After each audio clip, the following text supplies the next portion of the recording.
Hey all, Joe here, and today I'm trying a new subscription. It's called Dungeon in a Box. Let's take a look at what we got. I'm gonna crack this open.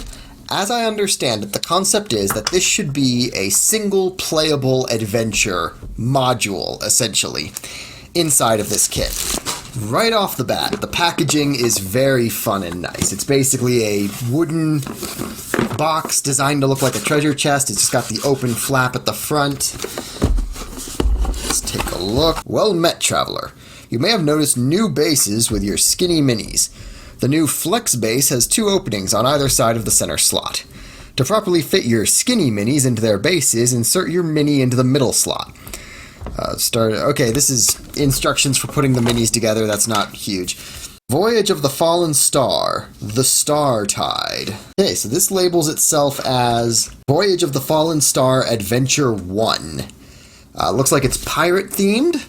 Some sort of cat folk. I expect they don't have the rights to the tabaxi. Ooh, okay. I was worried all of the minis were just going to be... Oh, they do have the rights to use the tabaxi. Interesting. I was expecting all of the minis to be, where are they? I've seen pictures of these minis before. So that, now I expected this would be like floppy plastic, like like it'd be flapping as I do that. This is actually fairly thick plastic. And the painting is on the back side. That's pretty cool. You got the minis there. But we also have full-blown 3D minis.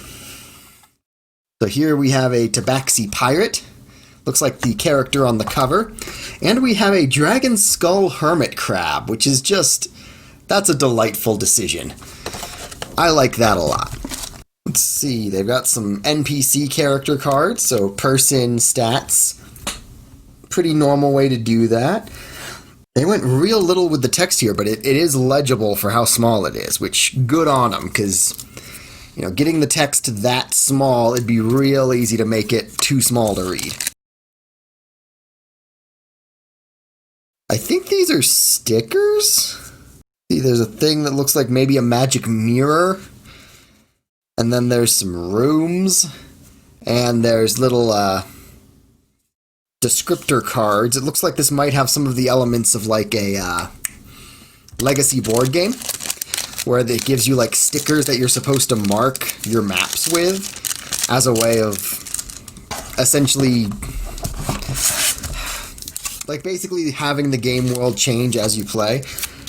So this is a bunch of little rooms and stuff. It looks like they kind of snap together into boxes. I think as I'm editing this video, I might see if I can actually assemble some of these pieces so that I can show them off in the mini studio. Wow, okay, they don't skimp in here. This is good looking stuff. Let's see, inside of this clear envelope we have... I don't know what this is. It's decorative. It's a piece of heavy cardboard. Or like... I don't know, it's like that stuff that's kind of like cardboard, but it's not corrugated cardboard. It's more homogeneous on the inside. I have 2 of these. I'm sure the module book will explain them better than me just looking at them and wondering what we've got. Wow, okay. Map. So it looks like we've got sort of a dungeony area here. And some sort of coast, like a wharf area there. And then the grid map aside, we also have a map of the world. Here, oh, and we have a map of a ship. You can never have too many maps of ships. The player's handbooks tend to be very, very scanty on providing people with those, so... Without even looking at what is entailed in this module... This is some really good, useful stuff. I really like what came in this box already, and I haven't even looked at how to use most of it as intended. So, I'm going to give this book a quick read, and then we'll continue the review from there. Okay, so I've had a little bit more time to go over what all's in this dungeon in a box, and I've got a few highlights.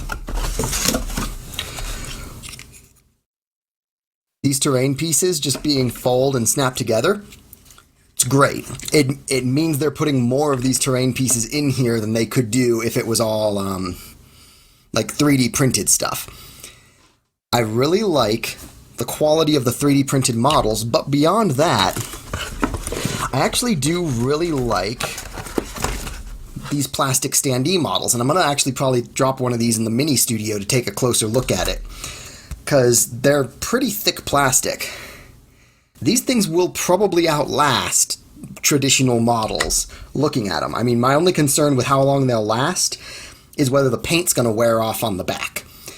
Other than that, I don't see these going anywhere as it goes, and if it lets them put way more minis in this box, because for this box, you know, they can afford to put in 2, you know, normal traditional minis, but then on top of that, 1, 2, 3, 4, 5, 6, 7, 8, 9, 10, 11, 12, 13 of these standee minis. Only real comments on these, I would actually like if there were enough stands for all the minis that you weren't swapping them out between encounters. They gave me 13 minis and only 10 stands. You are expected to swap minis into stands as you go into encounters. And it really wasn't necessary that they include the ones that were already in there, because they have a standee for this guy. There he is right there. And they have a standee for this Tabaxi captain. Right, so you can see the two of them right like that. I don't know that that was strictly necessary. I think they would have got a little bit more bang for the shipping if they didn't include redundancies like that. Minor quibble. Overall, the quality was really impressive. Had a chance to read through the book. It took me about an hour because I was having a very tired day and kept nodding off when I was trying to read anything. Without that, it probably would have only taken about 20 minutes to get through this, just judging how fast I can usually read through stuff. Some of the stuff I love in here, it's got special things to do in downtime that help flesh out and define the main city. It has 2 encounters, one that's kind of a mini dungeon crawl, and one that's strictly a combat encounter with some ticking clock elements to it, both of which seem really well thought out. I haven't gotten a chance to play test this because Corona. I really can't use that as an excuse. I probably wouldn't have had a chance to play test this anyway. It is hard to get groups together in adulthood. But the big thing that I absolutely loved with this is it has references to the Dungeon Master's Guide by page number. And what that does is, I own the Dungeon Master's Guide. It's a dry read. I have not read the whole thing. And even if I read through the whole thing, I would probably glaze over the important and useful parts. This takes you to the parts that are relevant to the story that you're going through. And it's a great way, I think, you get your introductory adventures and they teach players how to play the game. This is a great way to familiarize a game master with their tools. That was the standout of this, was how often this says, hey, there's a table here in the DMG, go check that out. Hey, there's a resource here in the DMG, go check that out. It didn't overwhelm you with those cross-references, but it had them, and that's huge. So that's the big stuff out of here that really impressed me the most. I love getting maps. All that kind of stuff is great.